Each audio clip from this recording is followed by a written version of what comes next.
Hello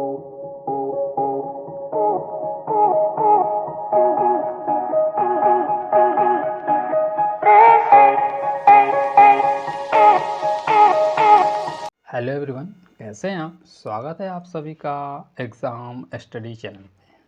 तो इसमें हम देख रहे हैं निःशुल्क एनसीईआरटी सीरीज़, जिसकी हम क्लास यानी कि पॉलिटी की क्लास 6 की एनसीईआरटी है, जिसकी हम यूनिट थर्ड में क्या है, स्थानीय सरकार और प्रशासन, जिसका आज हम देखने वाले हैं चैप्टर नंबर 6 कि चैप्टर नंबर 6 में क्या है, गांव का प्रशासन, मतलब कि गांव में किस तरह से प्रशासन किया जाता है, उसके बारे में हम आज देखेंगे।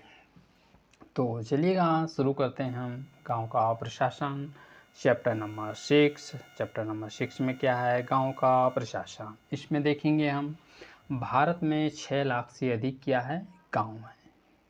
हम देखेंगे कि भारत में 6 लाख से अधिक क्या है, गांव हैं। किसमें, भारत में कितने गांव हैं, 6 लाख से अधिक, 6 लाख से। और यहाँ पानी है, बिजली है, और पानी, बिजली और सड़क आदि की ज़रूरत होती है, जिसको पूरा करने की कोई काम यानी कि करना कोई आसान काम नहीं। किसमें, 6 लाख गांव से अधिक में इस तरह की समस्या को यानी कि जल्दी से कर पाना कोई आसान काम नहीं है। इसके अलावा ज़मीनी है, दस्तावेज़ों का रख रखाव करना पड़ता है, आपसी विवादों को भी निपटाने की ज़रूरत पड़ती है, और इन सभी व्यवस्थाओं को के लिए गांव के प्रशासनिक ढांचा भी होना चाहिए। इस पाठ में 2 ग्रामीण प्रशासनिक अधिकारों में काम करने के बारे में थोड़ा सा विचार करें। तो इसमें हम देखेंगे हम कौन है, मिलाली और ने अपने खेत का आकार बढ़ा लिया। किसने, मिलाली ने अपने खेत का आकार बढ़ा लिया। और इसमें हम इस तरह से हम इसके पहले तो हम यहाँ से कहानी स्टार्ट करते हैं। हम डायरेक्ट उधर नहीं जाएं, तो एक कहानी के आधार पर देखते हैं कि गांव में झगड़ा, कि गांव में किस तरह से झगड़ा हुआ। तो इसके बारे में हम देखेंगे।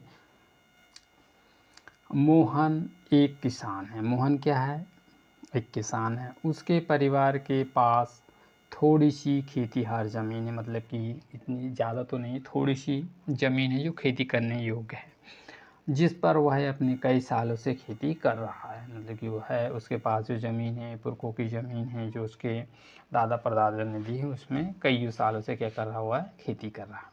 इसके बाद खेती में लगा हुआ लघु खेत है, जो दोनों ओर खेत की छोटी सी मेड़ से अलग है। मतलब कि खेत है, खेत में बहुत बड़ा खेत है, जो कि मेड़ बनी है खेत में, उससे दोनों से अलग है।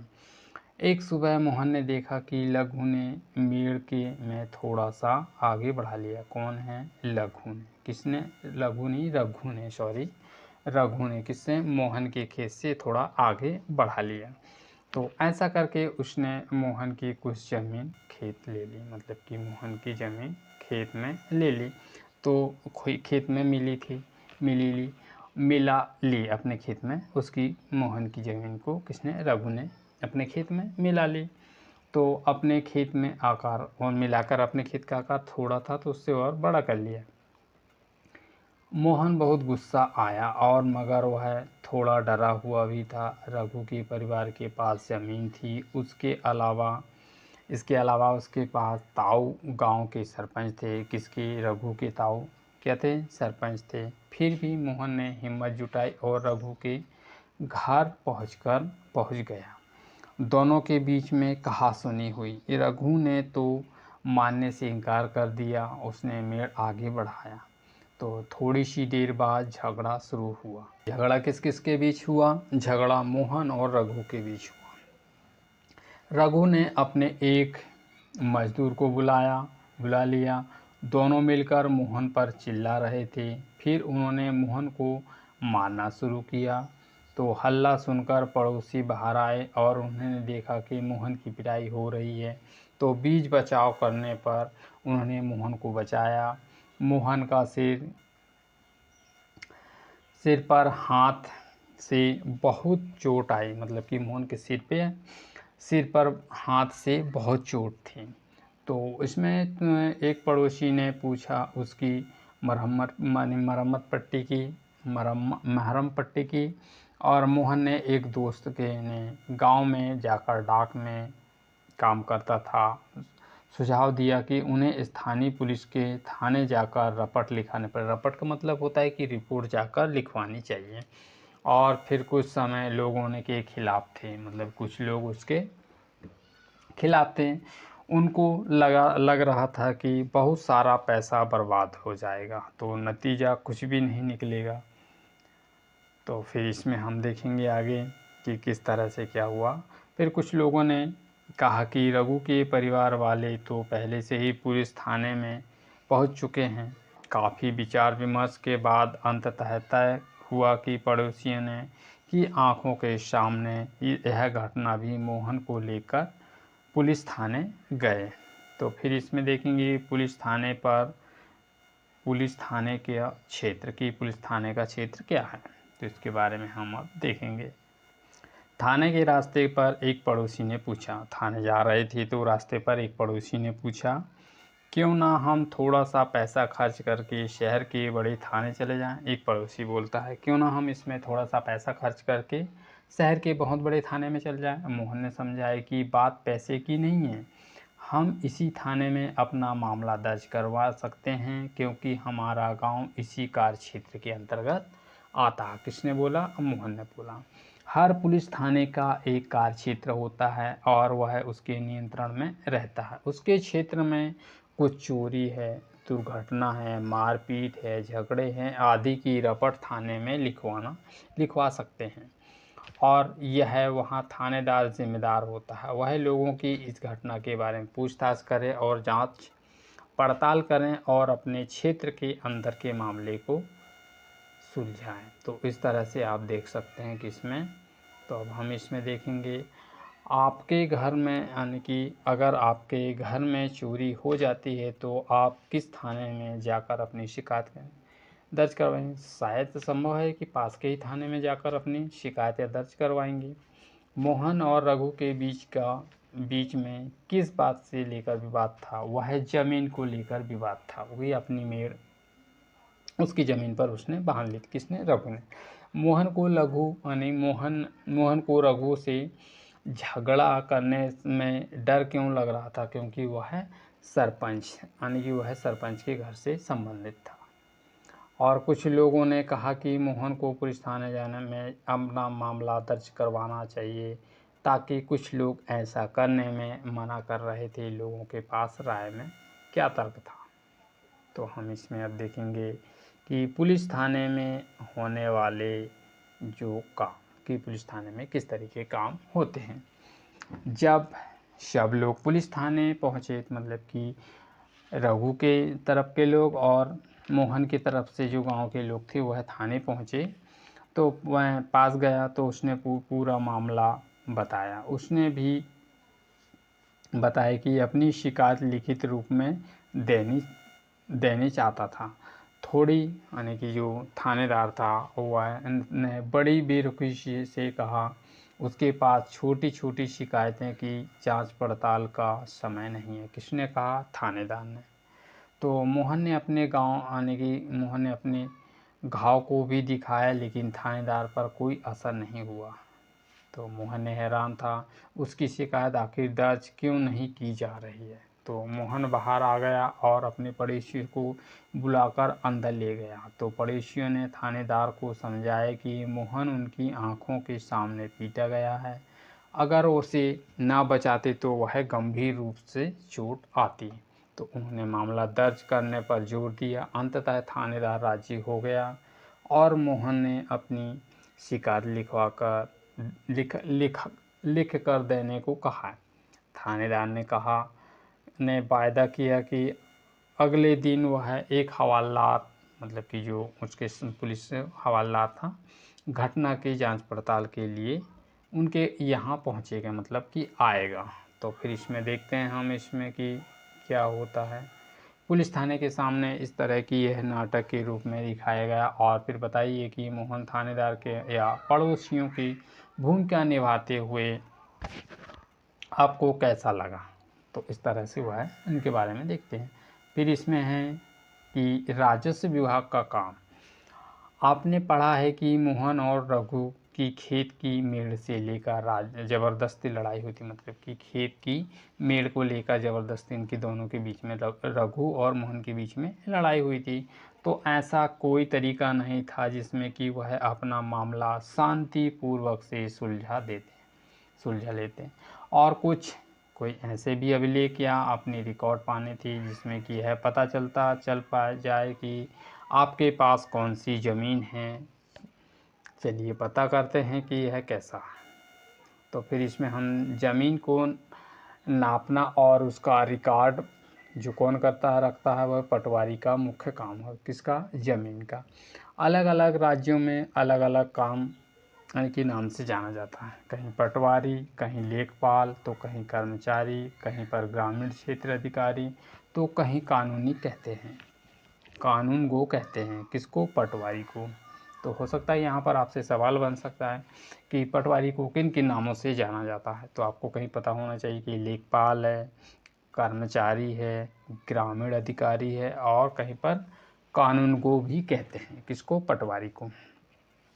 जो कि ज़मीन का लेखा जोखा रखने वाले कर्मचारी के लिए पटवारी शब्द का इस्तेमाल कर रहे थे। प्रत्येक पटवारी कुछ गांवों के लिए जिम्मेदार होता है। अगले कुछ पृष्ठ पर नक्शे और इसके अनुसार यानी रजिस्ट्रार वितरण देखिए। पटवारी की द्वारा रखा जाता है जो ज़मीन का लेखा जोखा होता है, किसके पास होता है? पटवारी के पास होता है। उसके पास सारे रिकॉर्ड यानी कि रिकॉर्ड मौजूद होते हैं और उसका हिस्सा भी होते हैं। आमतौर पर पटवारी के पास खेत नापने के लिए अलग अलग तरह के तरीके होते हैं। कई जगहों पर वह लंबी लोहे की जंजीर का इस्तेमाल करते हैं, कहीं जिसे क्या कहते हैं, इसे जरीब कहते हैं, जो ऊपर से दिखाई देती है।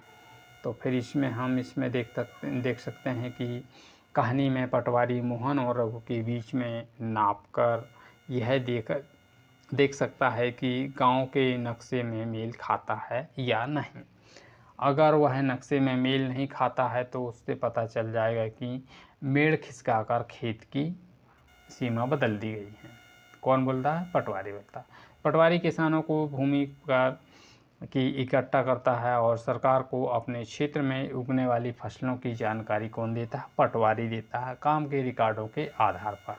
तो अगर आप ग्रामीण क्षेत्र में रहते हैं तो पता कीजिए कि आपके क्षेत्र में पटवारी क्षेत्र के ये भू अभिलेख के बारे में क्या संपर्क रखता है। जैसे कि हम इसमें देख सकते हैं कि खसरा होता है जो रिकॉर्ड, जिसके नीचे मुताबिक नक्शे के मुताबिक सूचना भी दी है। इससे पता चलता है कि ज़मीन में कौन सा टुकड़ा किसके नाम है। रिकॉर्ड नक्शे के आधार पर देखिएगा। जैसे कि इसमें हम देख सकते हैं खसरा है, इसका पूरा हेक्टर ज़मीन दिखाएगा, मालिक का नाम, पता, यदि बताई गई दो, जिसमें इस साल की जोती गई ज़मीन, फसल है, खेत यानी क्षेत्र है, अन्य फसलें हैं और इनकी अन्य सुविधाएँ। मोहनवल और राजा ज़मीन में मालिक था नहीं। सोयाबीन, हेक्टेयर, रघुराम, जो इसके बारे में इनकी सूचना को दर्शाएगा। जैसे कि हम मोहन के खेत के में ज़मीन जो किसकी है, रघु के क्षेत्र में इसका निशान लगाइए। खेत में 3 है इस्तेमाल किए गए, इसके बारे में आपको दिखाएगा। सीमा, कुआं है, चारगाह है, कच्ची सड़कें हैं और ये अन्य चीज़ों के बारे में इसको बतलाएगा। यदि दोस्तों यदि आप चैनल में नए हो तो चैनल को सब्सक्राइब कर लीजिएगा और बेल आइकन बटन दिख रहा है जो नीचे आपके नीचे जो लाल बेल आइकन बटन दिख रहा है उसको प्रेस कर दीजिएगा, जिससे कि आपको आने वाली वीडियो की नोटिफिकेशन मिल जाए।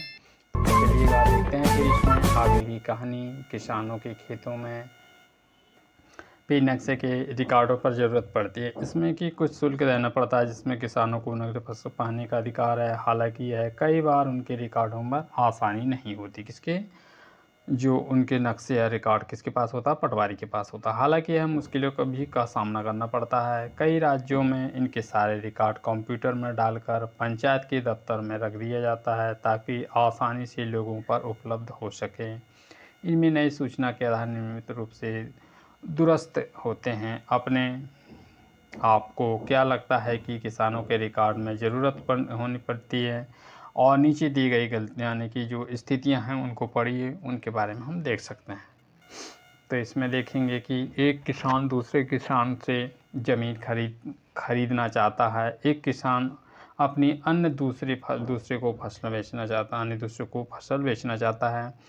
एक किसान जो अपनी ज़मीन में कुआं खोदने के लिए बैंक से कर्ज लिया है, और एक किसान जो अपने बैंकों यानी कि खेतों के लिए खाद खरीदना चाहता है, और एक किसान जो अपनी ज़मीन में अपने बेटे एवं बेटियों को बांट देना चाहता है करता है। इसलिए ज़रूरत आने की ज़रूरी है कि आपको समय समय पर दुरुस्त करता रहे। किसान के कई बार फसल बदल देते हैं, कुछ और उगाने लगते हैं, कहीं कहीं पर कुआं खोद लेते हैं, और सबका हिसाब रखना सरकार के राजस्व विभाग के काम आता है। यानी कि काम होता कौन? राजस्व विभाग का।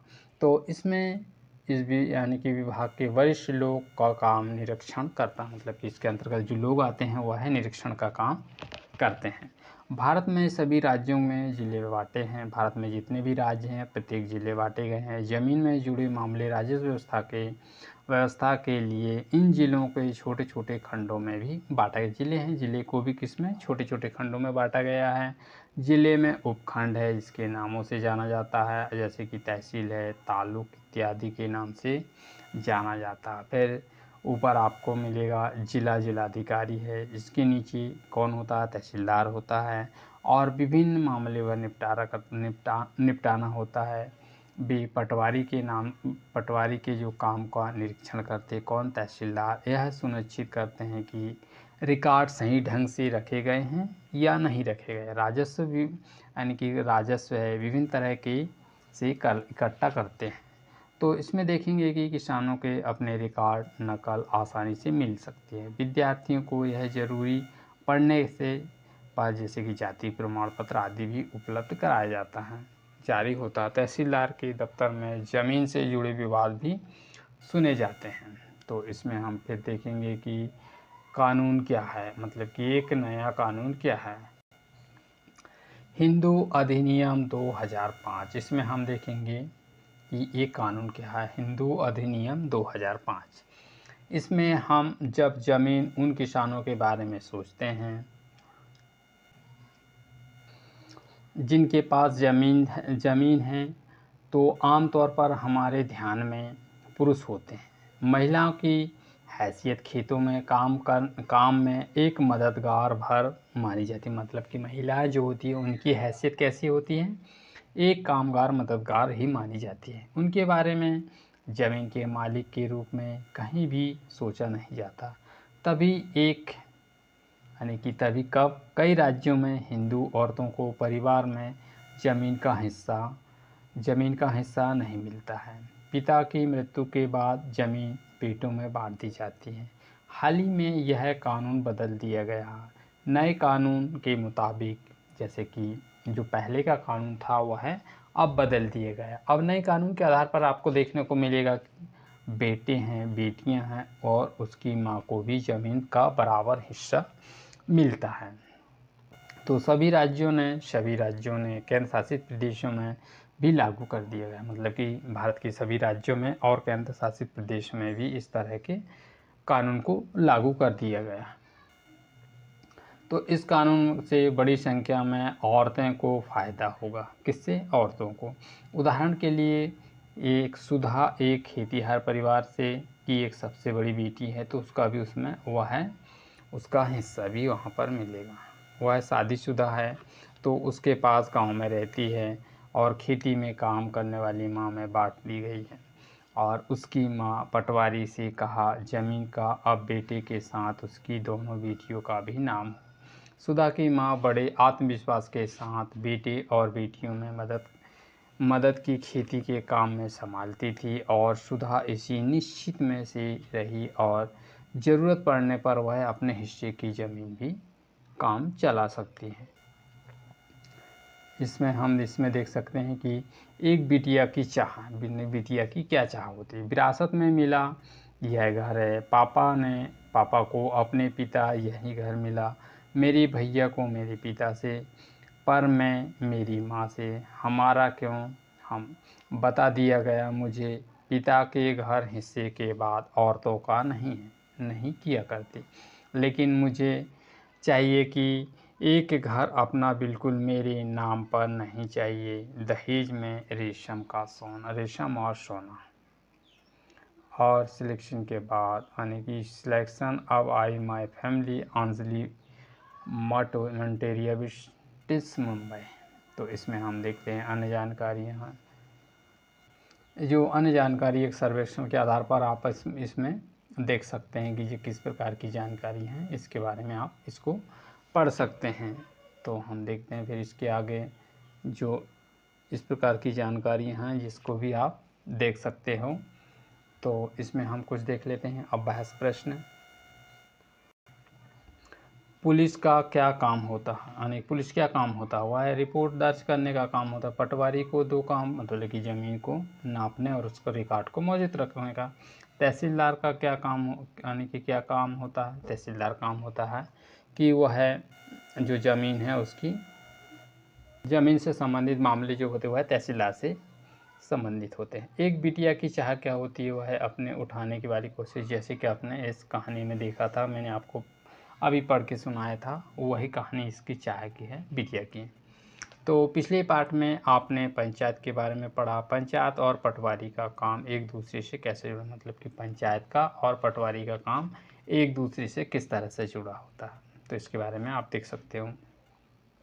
किसी पुलिस थाने में जाएं और पता कीजिए कि यातायात नियंत्रण, अपराध रोकने की और कानूनी व्यवस्था को बनाए रखने के लिए पुलिस क्या करती है, खासकर त्यौहार में, वह है समारोह के दौरान। तो आप इसमें देख सकते हैं कि पुलिस और उनके बीच में क्या अनकी कार्रवाई हो सकती है। एक ज़िले में सभी पुलिस थाने का मुखिया कौन होता है? एक ज़िले में पुलिस थाने का मुखिया कौन होता है?